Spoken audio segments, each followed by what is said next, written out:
우리의 마음을 엽니다.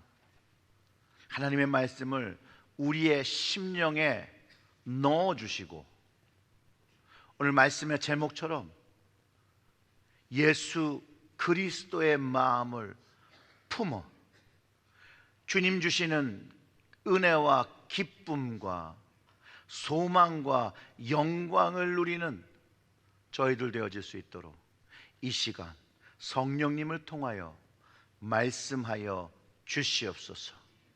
이 모든 말씀 우리 구주 예수님의 이름으로 기도드렸습니다. 아멘. 아멘. 오늘 말씀의 제목이 이 마음을 품으라입니다. 그리고 이 빌립보서, 빌립보서를 다른 말로 좀 묘사를 하면 기쁨의 서신이라고 말할 수 있습니다. 그러면 이것이 이 서신이 뭘 기뻐하는 서신이냐 생각을 해보면 바로 예수 그리스도의 구원의 복음입니다. 즉 복음과 기쁨이 뗄래야 뗄 수 없는 것인 것을 가르쳐주고 있습니다. 우리는 오늘 이 말씀을 듣을 때 스스로 각자에게 질문해 보아야 합니다. 복음이 무엇인가에 대해서 질문해보고, 또 복음 때문에 나는 기쁨의 삶을 지금 누리고 있는가? 라고 스스로에게 질문하고 스스로에게 답을 해보는 시간이 되시길 바랍니다. 이 서신을 통해서, 이 편지를 통해서 한 가지 깨닫는 것은요, 빌립보에 있는 교우들이 복음이 무엇이라고 설명하지 않아도 이미 그 복음을 알고 있는 사람들이었다는 것을 우리는 알 수 있습니다. 왜냐하면 이 서신은 복음의 공감을 담고 있는 그런 서신입니다. 그렇게 바울이 전하는 복음의 기쁨에 공감하며 그의 말에 귀를 기울이고 있는 성도였다는 것을 우리는 이 빌립보서 전체를 읽어보면 알 수 있습니다. 그리고 이 복음의 기쁨을 전하는 사람이나 듣는 사람이나 기쁨을 경험하게 되고, 또 기쁨을 경험하지 못했을지라도 그 기쁨을 누리고자 하는 그 기쁨을 가지고 싶은 그 마음이 생겨나게 된다는 것이에요. 이 빌립보서를 통해서 우리가 읽어보면, 철로역정이라는 책을 쓴 존 버년이 어느 하루 날씨가 너무 좋은 날 이 동네 할머니들이 모여가지고 이야기를 하는 걸 듣게 되었습니다. 근데 그 할머니들은요 너무 기쁜 거예요. 기쁨이 가득한 얼굴로 모여서 하나님께서 자기의 인생을 통해서 얼마나 많은 사랑과 은혜를 베풀어 주신지를 막 도란도란 이야기를 나누고 있을 때 존 버년이 그 이야기를 듣는 순간에 갑자기 마음이 뜨거워졌다고 합니다. 그리고 그 자리에서 그가 엎드려 기도하며 새 사람이 되려는 헌신을 하였더라고 말합니다. 그 후에 그는 많은 책을 쓸 때 기쁨으로, 주님 주시는 그 기쁨으로 저술을 했다라고 고백을 합니다. 마찬가지로 우리 역시 하나님의 은혜를 나누다 보면, 그 이야기를 나누다 보면 서로의 마음이 막 감동이 되는 것이죠. 또 서로의 이야기를 듣다 보면 눈물이 막 콸콸콸 나고, 그 눈물을 흘리는데 막 슬픈 것이 아니라 기쁨이 막 솟아나는 그런 것들을 경험하게 됩니다. 그러면서 그 마음이 어떤 마음을 품게 되냐면, 하나님 앞에 좀 더 올바른 모습으로 서야겠구나라고 갈망하며 주님께 나아가기를 소원하는 것이죠. 하나님 앞에 온전한 아들의 모습으로 서기를 원하고 온전한 딸의 모습으로 서기를 원하면서 하나님께 자신의 모습을 드리게 되는 것. 그 하나님의 은혜가 그 사람의 마음에 담겨지고 나누어질 때 오는 그 영적인 변화와 감동, 그 마음의 변화와 감동이 생기고요, 그것이 결국은 우리의 삶을 믿는 자의 삶으로 변화시킨다라는 거예요. 그런데 오늘 바울이 예수 그리스도의 마음이 담긴 것, 그 주님의 그 은혜가 담긴 것이 나누어질 때 우리의 삶이 주님의 기쁨으로 차게 되고 그 기쁨으로 변화되어지게 되는 것을 이야기하고 있다는 거예요. 오늘 말씀 속에서 그 한 말씀을 잡아내면, 겸손한 마음은 주님의 기쁨을 충만하게 한다는 것을 가르쳐 줍니다. 겸손한 마음은 주님의 기쁨을 충만하게 해요. 주님의 마음을 아는 자, 그리고 주님의 마음을 경험한 사람은 바울이 말하는 것처럼 주님의 교회, 일심단합하여 그 주님의 교회를 이루어야 하는 것들을 알고 있고 그것들을 감당해야 되는 걸 안다는 것이에요. 그리고 그것을 감당해낼 때 주님의 기쁨이 그곳에 충만하고 그 충만함으로 나도 기쁨을 누리게 되고 다른 형제들도 누리게 되고 자매들도 누리게 되고 궁극적으로는 주님도 그것으로 기쁨을 누리게 된다라고 말해주는 것이에요. 자, 1절부터 4절의 말씀을 보면 이렇습니다. 그러므로 그리스도 안에 무슨 권면이나 사랑의 무슨 위로나 성령의 무슨 교제나 긍휼이나 자비가 있거든 뭐라 하라고요? 마음을 같이하여 같은 사랑을 가지고 뜻을 합하여 한 마음을 품어 아무 일에든지 다툼이나 허용으로 하지 말고 오직 겸손한 마음으로 각각 자기보다 남을 낮게 여기고 각각 자기 일을 돌볼 뿐더러 또한 각각 다른 사람들의 일을 돌보아 나의 기쁨을 충만하게 하라. 아멘. 예수 그리스도를 알고 그 주님의 사랑과 주님의 긍휼을 그 사랑을 받은 사람들은 그것들을 해야 된다는 거예요. 그걸 전하며 살아야 하는 것을 얘기하고 있다는 것이죠. 즉 예수님을 믿은 자 만난 사람들은 주님을 닮아서 그 주님의 사랑과 은혜와 긍휼과 자비를 이제 베풀면 주님도 기뻐하시고 나도 기쁘고 또 그것을 나누는 사람들도 기쁨을 누리게 된다라고 얘기하는 것이죠. 자, 그런데 문제가 여기 하나 있습니다. 알긴 아는데 한 마음이 된다는 것이 어려운 것이죠. 한 마음. 결혼하셔서 사셔서 다 어느 정도는 다 이해를 하실 것 같은데 두 분이 만나서 한 마음 되기도 쉽지 않지요. 또 안 살아보신 분들처럼 또 가만 침묵하시네. 마치기가 쉬워요? 어렵잖아요. 그런데 우리 교회 예제를 들면 자, 여기 이렇게 많은 사람들이 있습니다. 마음을 맞추기가 쉽겠습니까? 어렵겠습니까? 당연히 어렵죠. 당연히. 그래서 바울은 서로에게 겸손한 마음이 전제가 되어야 된다라고 말하고 있는 거예요.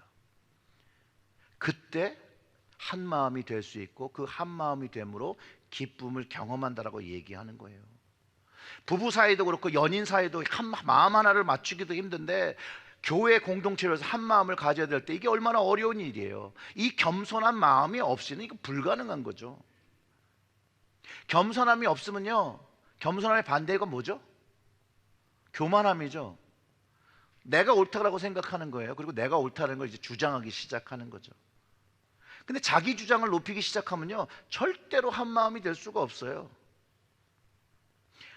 주님을 위해서, 주님의 교회를 위해서 한 마음이 되기 위해 각자의 자신을 서로가 내려놓지 않으면 한 마음을 모은 공동체가 되기가 불가능하죠. 그래서 바울이 얘기하는 거예요. 서로 겸손한 마음이 되어서 각각 서로를 더 존중하고 낮게 여기면 그 공동체의 삶에 뭐가 경험돼요? 주님의 기쁨이 충만하게 경험되는 것을 이야기하고 있다는 거예요. 그러면 겸손하게 한 마음을 품며 섬긴다는 의미가 어떤 의미인지 우리가 좀 알아야겠죠. 무엇을 그리고 누구를 섬긴다는 것입니까? 우리 서로를 섬기라는 그 얘기로 들리죠. 여기도 순서가 있어요. 예수 그리스도를 섬기는 것이 우선되어야 된다는 거예요. 그리고 예수 그리스도를 섬길 때 서로를 섬기는 것을 가르쳐주고 있다는 거예요. 먼저 예수님을 섬긴다는 것을 내가 인정하고 섬기며 순종할 때에 주님의 몸된 교회 지체, 그 형제와 자매들을 섬길 수 있다는 거예요. 즉 주님을 향한 겸손한 마음이 먼저 되어질 때 서로 형제 자매들에게 겸손한 마음을 가질 수 있다라고 가르쳐 주는 것이죠. 물론 이 한 마음을 품기 위해서는 어려움이 뒤따르죠. 조율의 과정이 필요하죠. 왜냐하면 각자의 생각이 다를 수밖에 없거든요. 그리고 서로가 이런 생각을 해요. 내 마음을 내가 생각하는 거, 내 마음에 지금 하는 거, 그거를 다른 사람이 바꿔서 내 생각을 들어주기를 기대하죠. 그렇죠? 나는 다른 사람이 말하는 걸 다 들어준다라고 하시는 분 손을 들어보세요. 없을걸요. 우리가 어느 정도냐면요, 주님의 생각조차도 내 생각에 맞추어서 바꾸기를 기도하는 사람들이 우리라는 거예요. 아닌 것 같아요? 여러분, 주님과 여러분이 기도를 놓고 싸우면 누가 이겨요? 누가 이겨요? 내가 이겨요.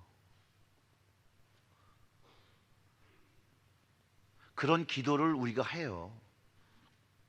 그럼 누가 참아주시죠? 주님이 참아주시는 거예요. 그리고 변하기를 원하시는 거죠.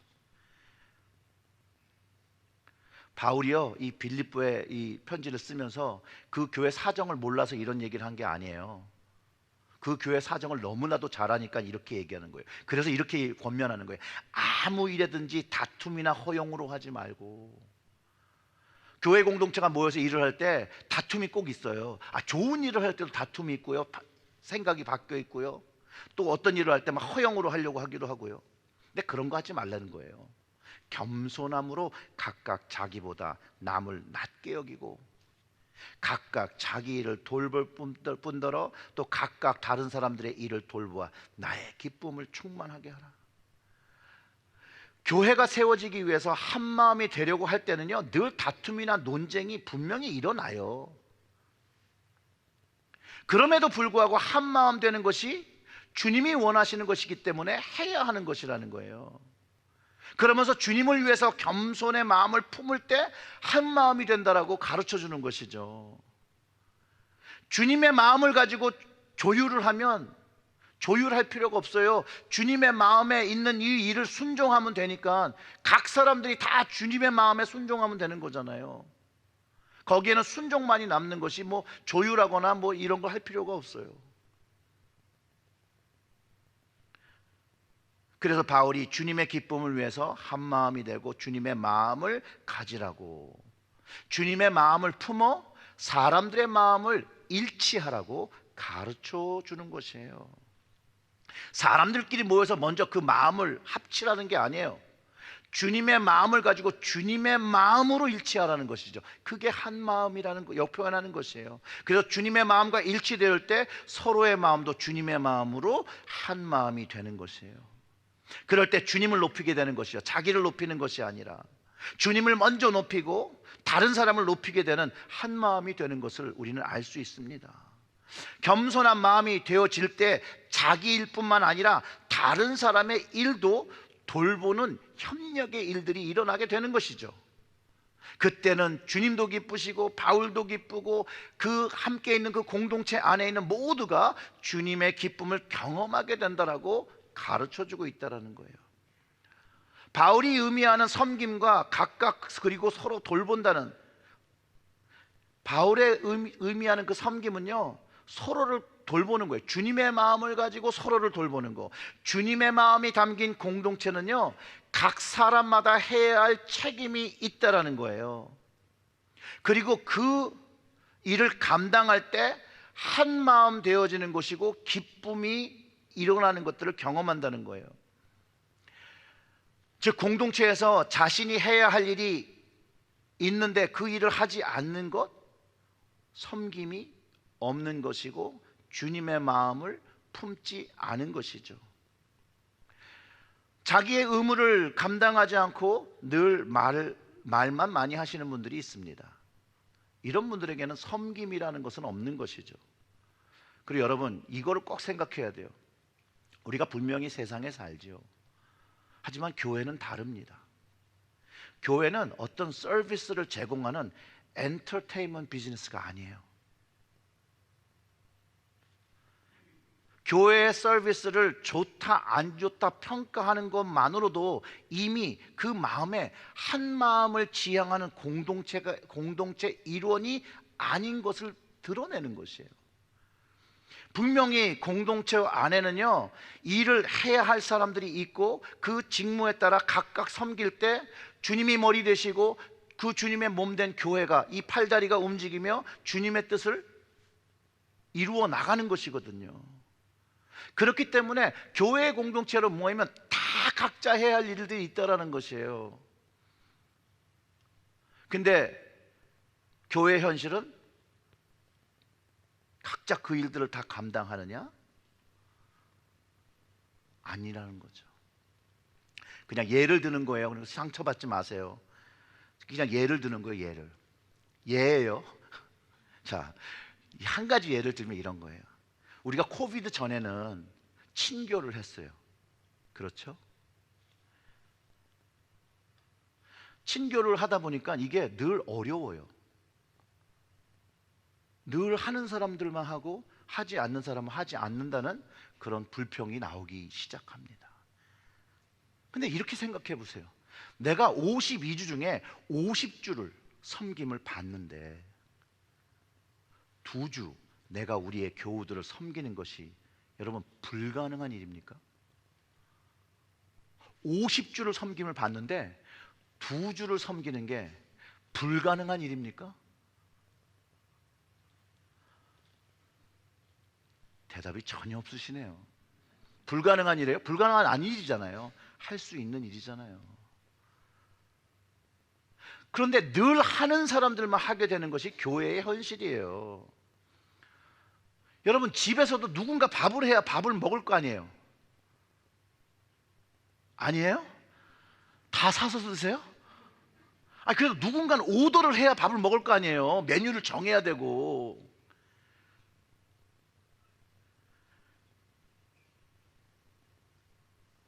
누군가는 각자의 일들을 해야 된다는 거예요. 밥을 하는 사람은 밥을 해야 되고, 일을 해야 되는 사람은 일을 하고, 청소를 하면 청소를 하고, 집을 고칠 사람은 고쳐야 되고, 이 모든 일들이 있는 그것들을 다 해야 한다는 거예요. 왜요? 식구라서, 가정이라서. 근데 이 가정이 공동체라서 다 해야 되는 거예요. 자, 그럼 그 집에서 일하지 않고 그냥 밥을 먹을 수 있는 사람이 누군가요?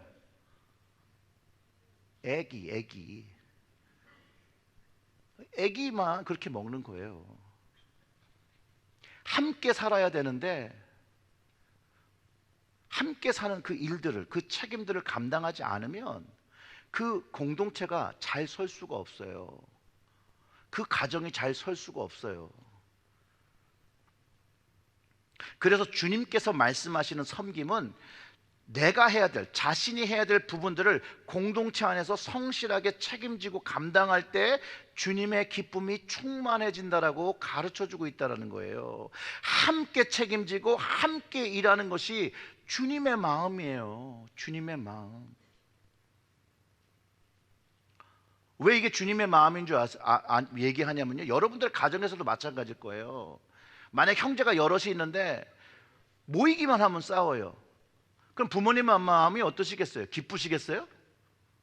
안 기쁘잖아요. 그럼 주님의 마음이, 교회가 공동체로 모여서 늘 분쟁이 있고 싸움이 있고 헐뜯음이 있고 그렇다면 주님이 기뻐하시겠어요?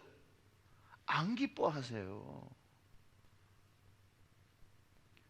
함께 하시는 것을 느끼지 못하고 주님의 마음을 품는 것이 안 되면 나만 하는 것 같아서 힘들어지는 것이에요. 그게 교회의 현실이에요. 그럼에도 불구하고 교회의 현실 속에서는 공동체의 일을 할 때 불만과 어려움이 있는데, 이 불만과 어려움이 없이 진행될 때 공동의 기쁨을 소유하게 되는 것이에요.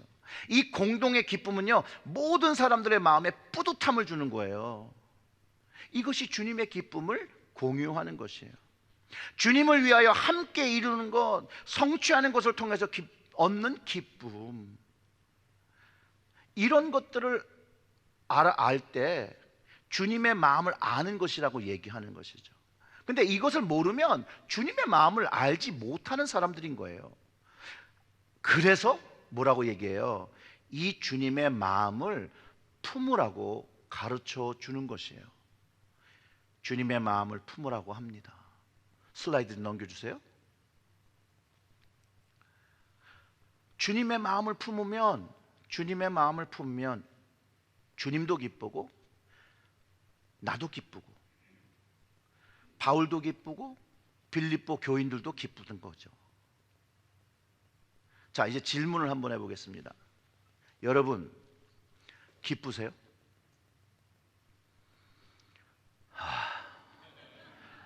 기쁘면 기쁘다고 그러지 않아요?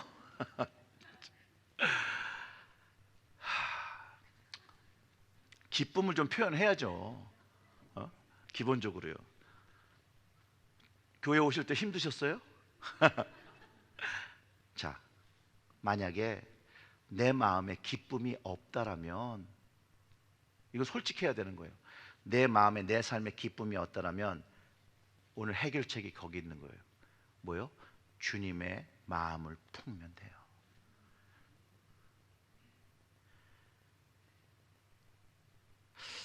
주님의 마음을 품으면 주님을 위해서요, 나를 내려놓을 수 있고 겸손해질 수 있어요. 그렇기 때문에 주님의 공동체를 세우려고, 주님의 공동체를 걱정하기 시작한다라는 것이죠.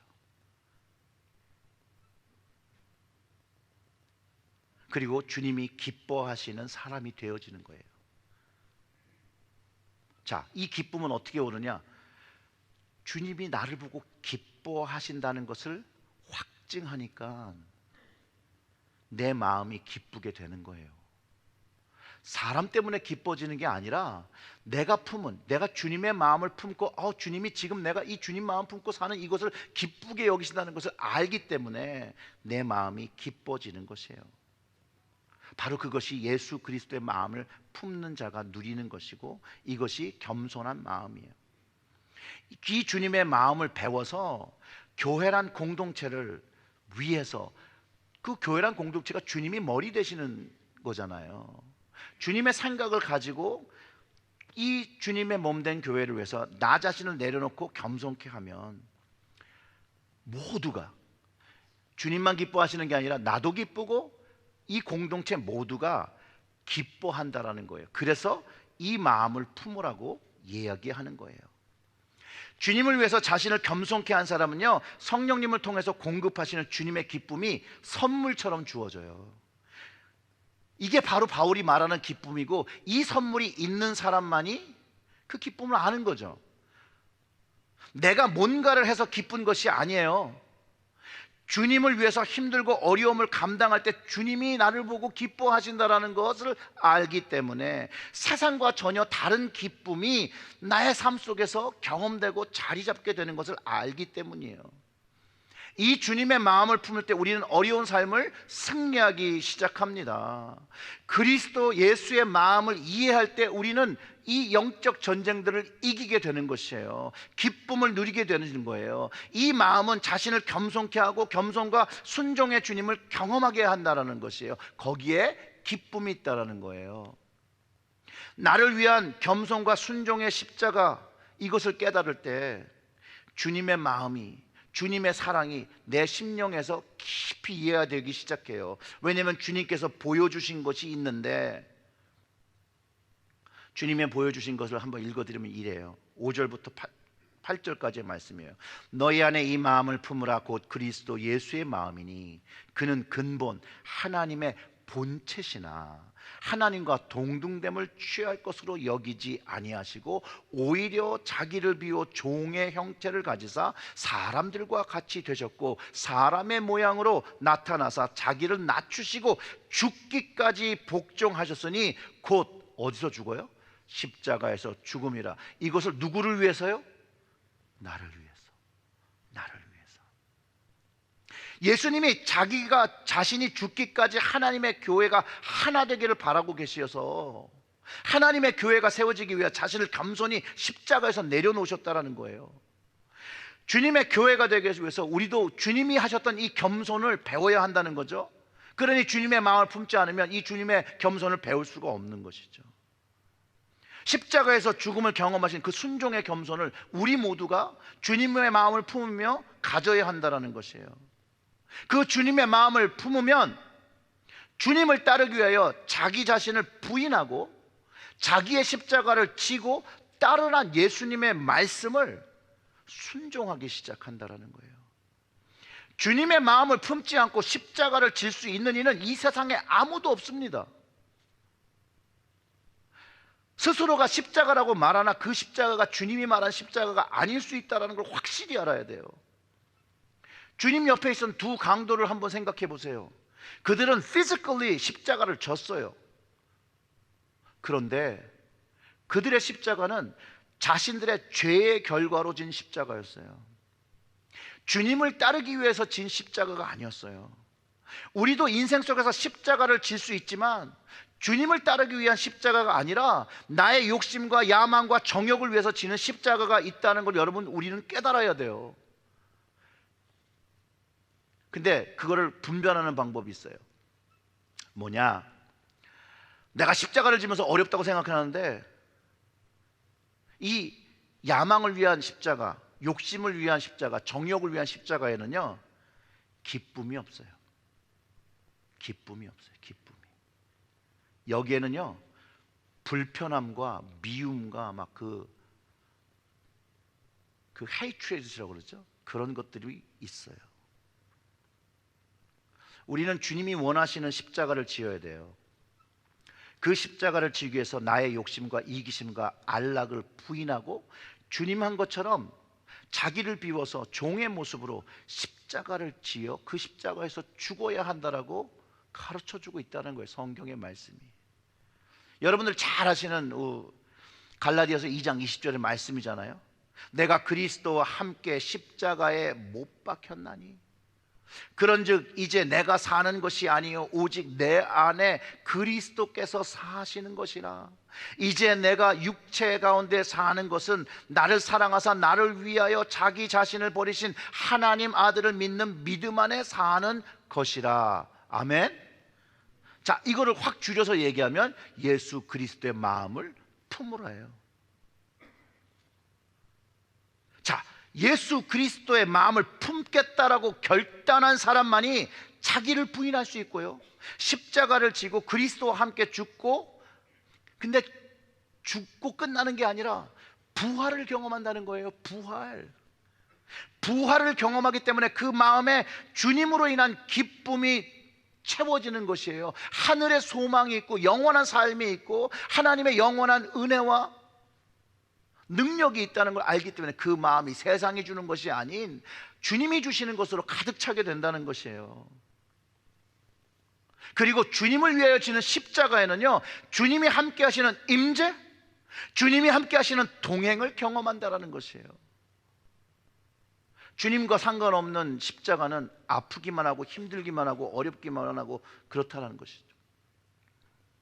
여러분, 우리의 인생 속에서 주님을 경험하고 주님과 동행하니 내 인생이 주님으로 인해서 영향을 받지 않겠습니까? 주님과 동행하고 주님을 보고 주님의 말씀을 듣는데 내 인생이 안 바뀔 수 있을까요? 대답이 없으시군요. 근데 영향을 받으면, 만약에 내가 정말 그 영향을 받으면, 주님이 함께 하신다는 그것을 알면 여러분 주님께 얼마나 고맙겠습니까? 얼마나 감사하겠습니까? 주님께서 베풀어 주신 그 은혜로 얼마나 감동하며 살겠습니까? 내가 오늘을 살아 숨쉬고 주님의 자녀로 살아가는 것이 은혜이고 감사 아니겠습니까? 그뿐만 아니라 나랑 함께 동행하시는 그 주님의 마음을 아니까, 주님이 얼마나 나를 사랑하시는 줄 아니까 이 가슴에서 이 벅차오르는 감동이 있지 않겠어요? 얼마나 감사해요. 세상의 사람들이 여러분들을 위하여 십자가를 지고 피 흘리고 죽어주신 사람이 있습니까? 예수님 외에 나를 위해서 나의 이 허물 많은 것들을 다 참아주고 인내하면서 주님의 사랑을 깨닫기를 늘 기다려주시고 늘 은혜를 베푸시는 분이 단 한 사람이라도 있습니까? 없죠. 그 주님을 바라봐야 한다는 거예요. 주님의 마음을 품어야 한다는 거예요. 그 주님의 마음을 품으니까 하나님께서 주님을 위해서 하신 일들이 깨달아지게 돼요. 그게 9절부터 10절의 말씀이에요. 하나님이 그를 지극히 높여 모든 이름 위에 뛰어난 이름을 주사 하늘에 있는 자들과 땅에 있는 자들과 땅 아래에 있는 자들로 모든 무릎을 예수의 이름에 꿇게 하시고 모든 입으로 예수 그리스도를 주라 시인하여 하나님 아버지께 영광을 돌리게 하셨느니라. 아멘. 이 말씀의 의미가 무엇인지를 알고 예배하고 그 사명이 제사장의 몫이 있다는 것, 그것을 알아야 우리의 삶에서 이것을 감당하지 않겠습니까? 그리고 그 주님의 마음을 품고 있으니 당연히 감당하겠죠. 내가 좀 손해를 볼지라도, 내가 좀 불이익을 당할지라도 주님을 위해서 기꺼이 무엇을 감당하려고 하기 시작한다라는 거예요. 주님의 마음을 품은 사람만이 감당하는 삶이 바로 십자가의 삶이기 때문에 그래요. 주님의 마음을 품고 주님의 뜻을 따라 순종하며 살기 시작하는 거죠. 그런데 반대로 주님의 마음을 품지 못하고 이해하지 못하면 절대로 순종하지 못해요. 주님이 베풀어 주신 그 긍휼을 남에게 베풀 수 없어요. 주님이 베풀어 주신 사랑과 은혜를 남에게 베풀지 못해요. 자기의 마음으로 가득 찼기 때문에 자기만을 위해서 이기적으로 살고요, 절대 겸손하게 살지 못해요. 자기 자신을 낮추지 못하는 삶을 살게 됩니다. 사랑하는 성도 여러분, 주님의 마음을 반드시 품으시고 여러분들의 자신을 부인하며 자기의 십자가를 감당하시기를 주님의 이름으로 축원합니다. 사랑하는 성도 여러분, 삶이 어렵습니까? 힘드십니까? 뭔가 부족하다고 생각하십니까? 괴롭습니까? 불만이 있습니까? 막 남을 헐뜯고 막 욕하고 싶으십니까? 가십하면 막 좋을 것 같습니까? 만약 그런 마음이 드시는 분들은요, 이 마음, 주 예수 그리스도의 마음을 품고 주님이 공급하시는 그 기쁨, 그 기쁨으로 모든 죄된 것과 삶의 모든 어려움들을 주님 주신 그 겸손으로 물리치고 주님의 기쁨으로 승리하시기를 주님의 이름으로 축원합니다. 그리고 주님을 섬기는 일들을 좀 주변에서 찾아서 좀 하시기를 부탁드려요. 말과 마음으로만 하는 방법 말고요.